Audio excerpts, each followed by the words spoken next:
Hello students, this is Siddharthan, former faculty of HBTU Kanpur. This is the 7th lecture of Unit 4th of Advanced of Hydraulic Engineering Machine. हमने इस lectures में काफ़ी चीज़ें देखी। हमने pump के बारे में काफ़ी चीज़ें पढ़ी, इम्पैक्ट ऑफ जेट के बारे में देखा, पंप के बारे में बात की, दोनों पंप के बारे में सेंट्रीफ्यूगल रेसिप्रोकेटिंग पंप क्या होते हैं, उनके वर्किंग प्रिंसिपल्स क्या होते हैं और उनकी मैकेनिज्म या उनके पार्ट्स क्या क्या होते हैं उनके बारे में देखा। अब उसी से रिलेटेड कुछ चीज़ें और हैं, जैसे हम बात करें परफॉर्मेंस कर्व और कैविटेशंस की बात करें। कैविटेशन से फिनोमेना होता है, परफॉर्मेंस कर्व मीन्स वो जो पंप हैं वो किस तरीके से परफॉर्म देते हैं with respect to different parameters. ठीक है, हो सकती है एफिशिएंसी, हो सकती है डिस्चार्ज, हो सकता है टाइम, हो सकती है हेड, हो सकता है उसके ब्याग पर वो किस तरीके से परफॉर्मेंस देते हैं। तो एक कर्व हम देखेंगे बहुत सारे, इस कर्व की मदद से हम चीज़ों को जानेंगे। सबसे पहले हम बात करते हैं कैविटेशन की। कैविटेशन क्या होता है? कैविटेशन अगर हम इंजीनियरिंग वर्ड समझें तो कैविटेशन का मतलब होता है कि वेपर प्रेशर के चेंज के कारण, अगर कहीं वेपर प्रेशर का चेंज होता है, वेपर प्रेशर के चेंज के कारण एक पर्टिकुलर टेम्परेचर पर बबल्स फॉर्म हो जाते हैं और बबल्स फॉर्म होते हैं और बबल्स किसी पर्टिकुलर जगह पर जाके बस्ट होते हैं तो उससे निकलती है एनर्जी और एनर्जी के कारण होता है लॉस। तो जो बबल फॉर्म हुए, बबल मीन्स अंदर कैविटी फॉर्म हुई, एक गैप क्रिएट हो गया बेसिकली, तो उस गैप को ही कैविटी बोलते हैं और उस फिनोमेना को ही कैविटेशन बोलते हैं। अगर हम डेफिनेशन पॉइंट ऑफ व्यू से बात करें, डेफिनेशन की तरफ से देखें तो whenever the pressure in the pipe falls below the vapour pressure corresponding to the existing temperature of the liquid will vaporise. ठीक है, कम जाता है तो लिक्विड वेपराइज हो जाता है, यानी कि वो गैसेस में चेंज होकर या बबल के फॉर्म में आ जाता है। Vaporise and bubbles are form to the collapse. The process is continue rapid and create high pressure which can damage the impeller very easily. ठीक है, तो जनरली ये कहाँ होता है? जनरली ये इम्पेलर को नुकसान करता है। क्यों करता है? क्योंकि ये फिनोमेना इम्पेलर की इनलेट पर अकर करता है। इसको हम देखेंगे। तो ये फिनोमेना को हम क्या कहते हैं? कैविटेशन। अब ये फिनोमेना कहाँ अकर करता है? Generally occurs in centrifugal pump near the inlet of impeller. तो इसीलिए मैंने ऊपर इम्पेलर की जिक्र किया, क्योंकि ये फिनोमेना अकर कहाँ करता है? इम्पेलर के इनलेट के पास। तो वहीं जहाँ आकर करेगा तो उसी चीज़ को नुकसान पहुँचाने की कोशिश करेगा। तो मेरे ख्याल से आप समझ गए होंगे। एक सिंपल वर्ड में समझाने की कोशिश और करूँगा। कैविटी का मतलब होता है, कैविटी का मतलब क्या होता है कि वाटर पाइप है या उस सिस्टम में कहीं पर वेपर प्रेशर या जो अंदर प्रेशर है वो कम हो जाता है हमारे जो एक्चुअल वेपर प्रेशर होना चाहिए। ठीक है, वेपर प्रेशर कम हो जाता है, तो वेपर प्रेशर कम होने के कारण उधर बबल बनने लगते हैं। तो बबल बन गए, इसका मतलब है कि वहाँ पर वाटर था, फ्लूट की जगह बबल ने या एयर ने कवर कर ली। मीन्स वहाँ पर कुछ कैविटी आ गई। एयर आप बोल सकते हैं वैक्यूम में कैविटी आ गई, वहाँ कुछ नहीं है। कैविटी आ गई तो कैविटी वो नुकसानदायक है। कैविटी जब बस्ट करेगी, कैविटी फूटेगी तो एनर्जी रिलीज करेगी, कुछ चीज़ों को नुकसान पहुँचाएंगी, तो ये कहलाती है कैविटेशन। ठीक है, जनरली कहाँ अकर करता है? ये जनरली अकर करता है इम्पेलर के इनलेट पर। ठीक है, अब कैविटी हमने जान ली, कैविटेशन क्या होता है और किस लिए दिक्कत देती है। अब इस कैविटेशन को कैसे अवॉइड कर सकते हैं, इसके बारे में भी थोड़ा सा देख सकते हैं। कैविटेशन को अवॉइड करने के लिए सबसे पहली चीज़ कि जिस कारण से कैविटेशन हो रहा था, किस कारण हो रहा था? वेपर प्रेशर के चेंज के कारण। हम ऐसा फिनोमेना या ऐसी चीज़ें करें जिससे वेपर प्रेशर चेंज ना हो, उस पर्टिकुलर लेवल से नीचे ना जाए, ऊपर ही रहे, तो उससे कैविटेशन बच सकता है। तो सबसे पहला है हमारे पास reducing the velocity in suction pipe and avoiding the bend करेंगे तो कैविटेशन ऑब्वियसली बात कम हो जाएगा। तो बेंड को अवॉइड करेंगे, सक्शन पाइप की वेलोसिटी को रिड्यूस करेंगे। देखो, अगर आपने देखा होगा कि हमारे पास अगर पाइप है, पाइप में पानी निकल रहा है और स्मूथली वाटर बाहर निकल रहा है तो कोई दिक्कत नहीं होती, वाटर आराम से स्मूथली एक स्ट्रीम लाइन के फिनोमेना से जाता है। बट अगर हम वाटर की स्पीड बढ़ा देते हैं और आगे कहीं गैप आ गया, पाइप में गैप आ गया या बेंड आ गया, तो वहाँ पे वो वाटर डिस्टर्ब हो जाता है और अपनी लोकेशन को छोड़ देता है, तो वहाँ पर बबल फॉर्म होने लगते हैं। आपने देखा भी होगा। अगर इसको सही तरीके से समझें तो वाटर के पाइप को अगर आप आगे से मुंह बंद कर लेते हैं तो जो तेज़ धार के कारण किसी पर्टिकुलर पॉइंट पर टकराने के बाद वहाँ हल्के से झाग जिसे बोलते हैं हिंदी में, तो वहाँ बबल्स फॉर्म हो जाते हैं और वो बस्ट होते हैं, वहाँ समझ में नहीं आता, लेकिन अगर बड़े फिनोमेना देखें तो वो बस्ट होते हैं, तो एनर्जी को रिलीज करते हैं, वही कैविटेशन कहलाता है। तो उसको थोड़ा सा कम करने के लिए हम क्या करें कि हम पाइप के आगे उंगली ना लगाने के बदले उसको स्मूथली रन करने दें, तो ऐसा फिनोमेना होगा ही नहीं, ठीक है। बेंड को ना गए तो ऐसा फिनोमेना होगा। तो हम reduce the velocity of suction pipe and the avoiding the bends, ठीक है। रिड्यूस HFS, HFS का मतलब होता है head loss due to the friction, ठीक है। पाइप जितना ज़्यादा स्मूथ होगा फ्रिक्शन उतना कम होगा, फ्रिक्शन जितना कम होगा head loss due to the friction भी उतना ही कम होगा। तो जितना कम लॉसेस होंगे उतना बढ़िया है। तो कैविटेशन को कम करने के लिए हम फ्रिक्शन भी कम कर सकते हैं। Reducing the suction head, suction head का मतलब क्या है? सक्शन हेड का मतलब है कि हमने देखा होगा ये एक तरीके का पाइप होता है, यहाँ हमारे पास पंप लगा है और यहाँ डिलीवरी होती है। तो ये सक्शन हेड मीन्स ये जो डेप्थ होती है that is called as a suction head, ठीक, जहाँ से वाटर को हमें उठाना होता है। तो इसको कम कर सकें तो ये भी चीज़ें बदल सकती हैं, सक्शन हेड कम करने से बदल सकती हैं, ठीक है। ओके, लास्ट हमारे पास है कैविटेशन को अवॉइड करने के लिए हम ऐसे पंप सेलेक्ट करें जिसकी स्पेसिफिक स्पीड लो हो। स्पेसिफिक स्पीड क्या होती है इसके बारे में बात करेंगे अभी हम इसी लेक्चर में, लेकिन अभी ये वर्ड समझ लीजिए कि ऐसा पंप चूज़ करते हैं इसकी स्पेसिफिक थोड़ी सी कम हो, ठीक है। These are the criteria by which we can avoid the cavitation in the pump, ठीक है। अब हम देखते हैं कि कैविटेशन के इफेक्ट्स क्या क्या होते हैं, कैविटेशन के कारण दिक्कतें क्या क्या हो सकती हैं, ठीक है। तो दिक्कतें का मतलब है कि इसके डिसएडवांटेज की बात हम कर रहे हैं सिंपली। अब कैविटेशन होने के कारण जो बबल्स फॉर्म होते हैं वो हाई प्रेशर रीजन में पहुंच जाते हैं। हाई प्रेशर रीजन में पहुंचने के कारण जब वो बस्ट होते हैं तो एक झटका सा देते हैं किसमें, पाइप में, या जहाँ बेंट होगा बेंट में झटका देंगे तो उसको फिनोमेना कहते हैं, जिसके कारण शॉक वेव जनरेट होती है और नॉइज आवाज़ जनरेट होती है। इस झटके को बोलते हैं वाटर हैमर। तो कैविटेशन के कारण वाटर हैमर के फिनोमेना जनरेट हो जाते हैं। एक वाटर हैमर सडन पाइप के फ्लो होने के कारण होता है, वो अलग है। ये water hammer due to the cavitation bubble से कारण होता है, ये अलग है। तो इससे कारण एक झटका प्रोड्यूस होता है, तो ये एक डिसएडवांटेज है, ठीक है। Surface of the blade and impeller is worn out. Worn out मतलब उसका डिक्रीमेंट होने लगता है, वो कमज़ोर होने लगते हैं, वो टूटने लगते हैं, ठीक है। वो मतलब स्ट्रेंथ उसकी कम हो जाती है, वॉर्न आउट का मतलब समझे तो, because of bursting of bubbles. Water hammer phenomena is a fatigue of metal parts and the reduce the blow action. Simple सी बात है कि जब किसी लोहे या किसी पर्टिकुलर चीज़ में हम एनर्जी बर्स्ट करेंगे, धक्का देंगे, हैमर से मारेंगे, हैमर मीन्स वाटर हैमर से मारेंगे, तो उसकी स्ट्रेंथ तो कम होगी, तो इस तरीके से फटीग उस मेटल में आ जाता है। These are the effects of the cavitation, ठीक है।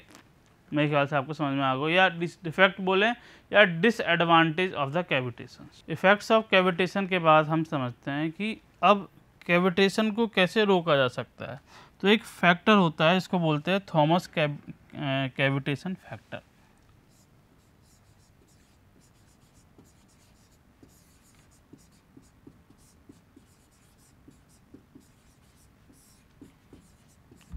Thomas cavitation factor.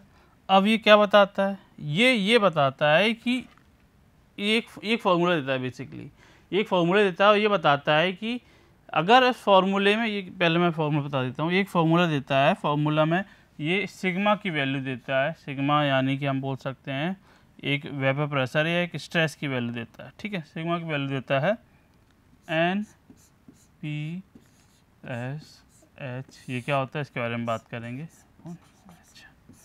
ठीक है। ये देता है फॉर्मूला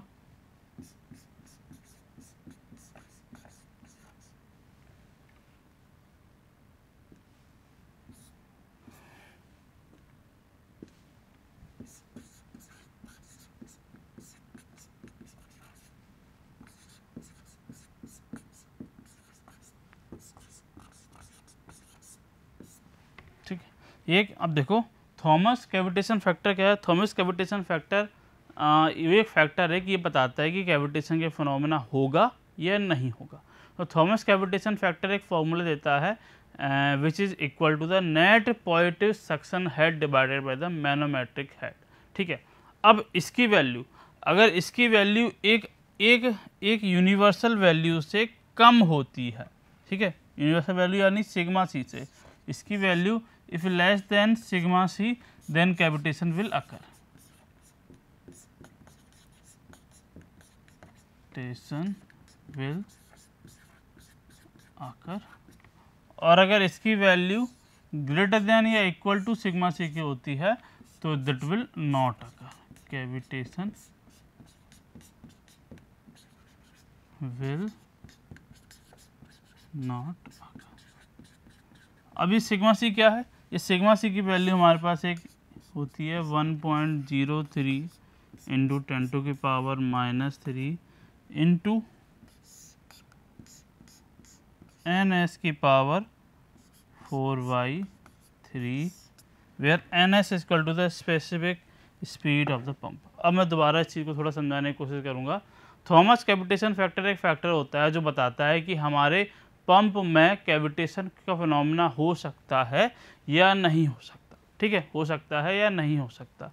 इसके अकॉर्डिंग एक ये फॉर्मूला देता है that is equal to the net positive suction head divided by the magnetic head. अगर सिग्मा की वैल्यू सिग्मा सी से कम होती है दैट इसका मतलब है कैविटेशन अकर करेगा। अगर सिग्मा की वैल्यू सिग्मा सी से बराबर है, उसके ज़्यादा हो जाती है तो कैविटेशन की वैल्यू अकर नहीं करती। जहाँ सिग्मा सी की वैल्यू आती है 1.03 इंटू एन एस की पावर 4/3, जहाँ एन एस स्पेसिफिक हेड है। अब हम जानते हैं कि ये नेट पॉजिटिव सक्शन हेड क्या होता है, इसको कैसे निकालते हैं। तो इसके बारे में बात करें तो सिंपल से अगर हम बात करें, इसको इंडस्ट्री में किस नाम से जाना जाता है, तो नेट पॉजिटिव सक्शन हेड का मतलब होता है कि मिनिमम सक्शन कंडीशन जो किसी भी पंप के लिए स्पेसिफाइड पंप के लिए रिक्वायर्ड होती है, ठीक है, मिनिमम सक्शन हेड। अगर हम यहाँ पे सिग्मा की मतलब बात समझने से आए तो सिग्मा का मतलब क्या है, NPSH का मतलब क्या है कि वो सक्शन हेड किसी भी पंप के लिए रिक्वायर्ड है। मैग्नेटिक हेड का मतलब क्या है, नॉर्मल हेड होता है। तो अगर इसकी वैल्यू ऑब्वियस सी बात है कम होगी, अगर इसकी वैल्यू कम होगी, देखो अगर आपने एक दूसरा एग्जांपल की बात करते हैं, अगर आपने एक कूलर की मोटर को देखा हो, अगर पानी टंकी में कम होता है या एक नॉर्मल पानी है, पानी ज़्यादा भरा हुआ है, तो जो पाइप से वाटर निकल के आता है वो बिल्कुल स्मूथली निकल के आता है, स्टीमला निकल के आता है, पूरा पाइप भरा हुआ होता है। बट अगर पंप की कैपेसिटी कम हो, पंप की हालत कम हो, उस पानी को ना खींच पाए, या वहाँ पानी ही कम हो, वहाँ मान लेते पानी ही कम है, पानी कम है तो वाटर नहीं आएगा पूरी तरीके से, वाटर के साथ एयर बबल या कैविटी आ जाएगी। अब एयर बबल आ गई, कैविटी आ गई, इसका मतलब है कैविटेशन फॉर्म हो गया।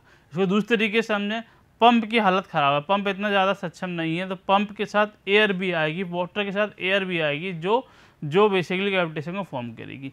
तो अगर इसकी वैल्यू ग्रेटर देन 1 होती है, ग्रेटर देन सिग्मा सी होती है, सिग्मा सी का मतलब है वो आइडियल कंडीशन जिस पर वाटर स्ट्रीमलाइन आ रहा है, कम होती है तो ये कैविटेशन फॉर्म करेगा, अदरवाइज नहीं करेगा। अब मेरे ख्याल समझ में आ गया होगा NPS का मतलब क्या होता है कि वो मिनिमम सेक्शन जिससे कारण जिसको कोई भी पंप के लिए स्पेसिफाइड किया जाता है, ठीक है। पंप की स्पेसिफाइड मतलब हमने सुना होगा कि इतने हॉर्स पावर का पंप है, 1 का है, 2 का है, हाफ हॉर्स पावर का है।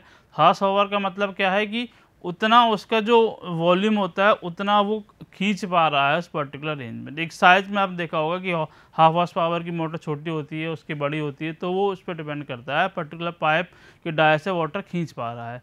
हाँ, अगर हम ऐसा करते हैं कि छोटा पंप लगा दिया और पाइप बहुत मोटा लगा दिया तो वाटर वो इतना खींच ही नहीं पाएगा, सक नहीं कर पाएगा और एयर कैविटेशन फॉर्म अकर करेगी, ठीक है ना। तो मेरे ख्याल से आप समझ गए होगे थोड़ी बहुत मतलब। तो नेट पॉजिटिव सक्शन हेड का मतलब होता है मिनिमम सक्शन जो किसी पंप के लिए स्पेसिफाइड होता है। अब ये निकालते कैसे हैं, इसके लिए हम मानते हैं कि P is the atmospheric pressure, this is P not P minus, this is P atmospheric pressure at the inlet of the pump. P है एटमॉस्फेरिक एब्सोल्यूट एटमॉस्फेरिक प्रेशर और P है absolute pressure at the inlet of pump, sorry जो pump का जो pressure है उसकी बात कर रहे हैं। PV है vapour pressure of the liquid, VS है velocity suction velocity, FSS head loss due to the friction, HA atmospheric pressure head, HV vapour pressure head, ठीक है। अब अगर NPSH की बात करें, नेट पॉजिटिव सक्शन हेड की बात करें, that is equal to the absolute pressure head at inlet. Minus vapour pressure head plus inlet velocity head. अब हेड की बात कर रहे हैं तो हेड को आपने फ्लूइड मैकेनिक्स में अच्छी तरीके से पढ़ा होगा। हेड का मतलब होता है कि हम एनर्जी को इन टर्म्स ऑफ हेड में कन्वर्ट कर देते हैं। Energy in terms of head, जो एनर्जी होती है कोई भी एनर्जी हो सकती है, काइनेटिक एनर्जी होती है, प्रेशर एनर्जी हो सकती है, उसको हम एक डिस्टेंस के फॉर्म में या कन्वर्ट कर देते हैं, तो उसको बोलते हैं हेड।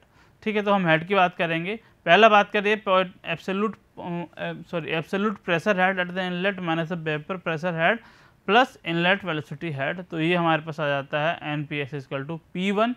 P1 क्या था हमारे पास, प्रेशर एट इनलेट, तो P1 अपन रो जी हेड में कन्वर्ट करते हैं तो P बाई रो जी बोल देते हैं, माइनस वेपर प्रेशर हेड को PV बाई रो जी बोल देते हैं, और इनलेट को वेलोसिटी हेड को VE बाई रो जी बोल देते हैं, 2G बोल देते हैं। ये हमारे पास net pressure positive suction head आ जाता है। बट हम जानते हैं कि जो एब्सोल्यूट प्रेशर हेड होता है वो कुछ अलग होता है। तो absolute pressure head means, absolute pressure head का मतलब एक तरीके से समझ लो कि वो ताकत, प्रेशर जो पंप जनरेट करता है पानी को खींचने के लिए, ठीक है, वो किसके बराबर होनी चाहिए, वो किसके बराबर होनी चाहिए, वो होनी चाहिए एटमॉस्फेरिक प्रेशर हेड माइनस उस सक्शन हेड, फ्रिक्शन हेड और जो वेलोसिटी हम खींच रहे हैं उसके बराबर। तो P1 बाई रो जी हो जाता है PA upon rho g minus VS का square upon 2G plus HS plus HFS। ठीक है, इस वैल्यू को, इसको मान लेते हैं हम इक्वेशन नंबर 1। ठीक है, इस वैल्यू को इक्वेशन नंबर 1 में पुट करते हैं तो हमारे पास NPSS की वैल्यू आ जाती है सिंपल। यहाँ से VS बाई रो 2G और VS बाई 2G कट जाएगा, तो अल्टीमेटली जो वैल्यू आएगी हमारे पास वो होगी PA by rho g minus PB by rho g minus HS minus HFS। Okay okay, उसको अल्टीमेटली हम रिप्रेजेंट करें तो एटमॉस्फेरिक प्रेशर हेड या absolute pressure, atmospheric pressure head को रिप्रेजेंट कर सकते हैं HA से, वेलोसिटी हेड को हम रिप्रेजेंट कर सकते हैं HV से minus HS minus HFS। This is called as a net positive suction head. This is formula. इस फार्मूले से ही हम आगे न्यूमेरिकल अगर आते हैं तो उसको सॉल्व कर पाते हैं। हम मान लेते हैं दिस इज इक्वेशन 2। ठीक है, ठीक।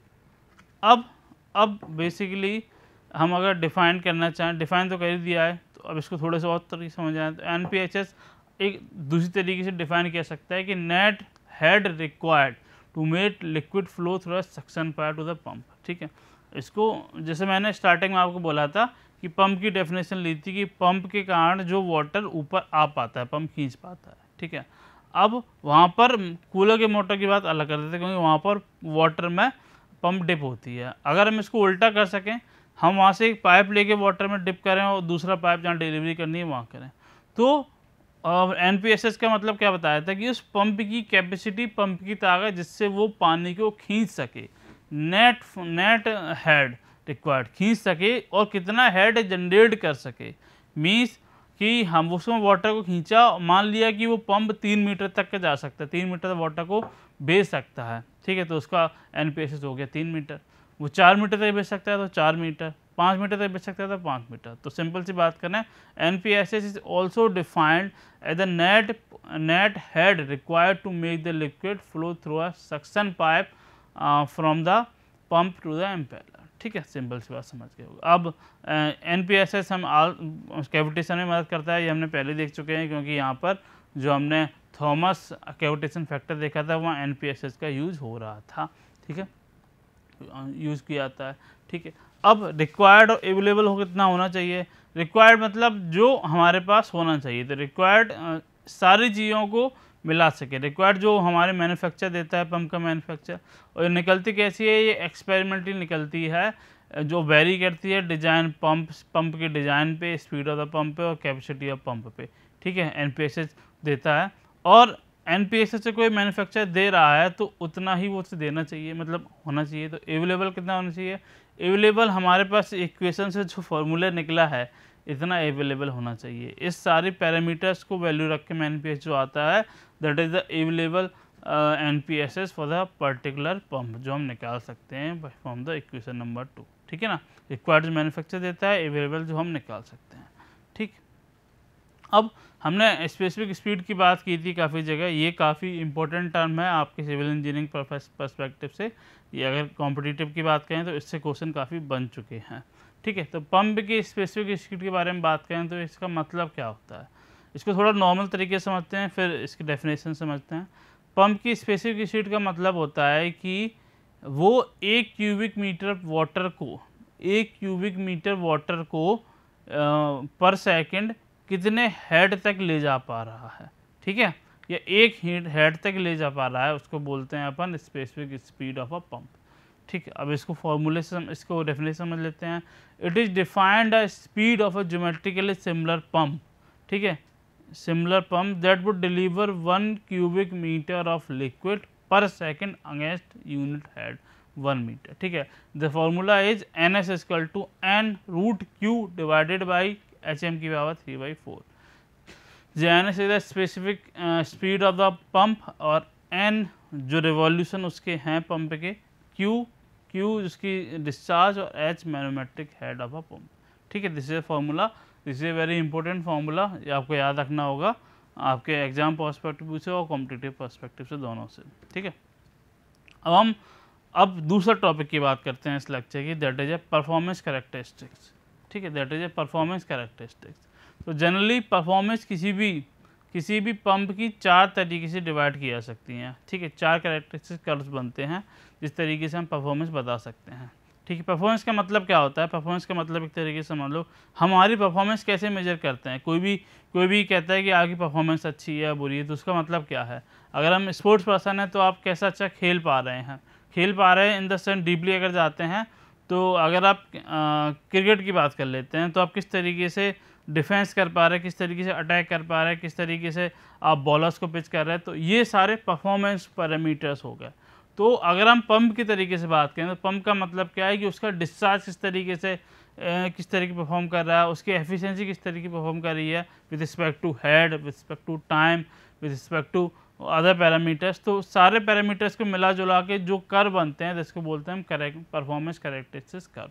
उसको 4 तरीके डिवाइड किए गए हैं। पहला होता है मेन कैरेक्टरिस्टिक्स कर्व, दूसरा होता है ऑपरेटिंग कैरेक्टरिस्टिक्स कर्व, तीसरा होता है कांस्टेंट एफिशिएंसी कर्व या मुसेल कर्व भी बोलते हैं, इसका नाम है, चौथा होता है कांस्टेंट हेड और constant discharge and constant discharge curve. हम चारों की बात करेंगे इस लेक्चर में। हम पहले कर्व मेन कैरेक्टरिस्टिक्स कर्व की बात करेंगे और आने वाले लेक्चर में हम बाकी कर्व्स के बारे में बात करेंगे, ठीक है। तो पहले कर्व की बात करते हैं, main characteristic curve. Main characteristic curve are obtained by keeping the pump at a constant speed and varying the discharge over the desired range, ठीक है। इसको हम किस तरीके से डिफाइन करते हैं, इसको डिफाइन करते हैं किसी भी पंप की स्पीड को कांस्टेंट करके डिस्चार्ज को वेरी कराते हैं। स्पीड को कांस्टेंट करते हैं, डिस्चार्ज को वेरी कराते हैं, तो क्या होगा देखते हैं, ठीक है। उसको हम कर्व की मदद से देखेंगे। तो discharge is varied by means of delivery valve की तरह से हम वेरी करेंगे for different valves of discharge. The measurement are taken and calculated for the manometric head, shaft and efficiency. जो मेजरमेंट्स है वो हम लेंगे मैनोमेट्रिक हेड के टर्म में, शाफ्ट के टर्म में और एफिशिएंसी के टर्म में, और अल्टीमेटली बात कर लेते हैं तो these curves are useful to evaluating performance of the curve different speed, ठीक है। सिंपल सी बात, डिफरेंट स्पीड पे भी कह सकते हैं। अब ये रहा हमारे पास परफॉर्मेंस कर्व जो मेन कर्व है।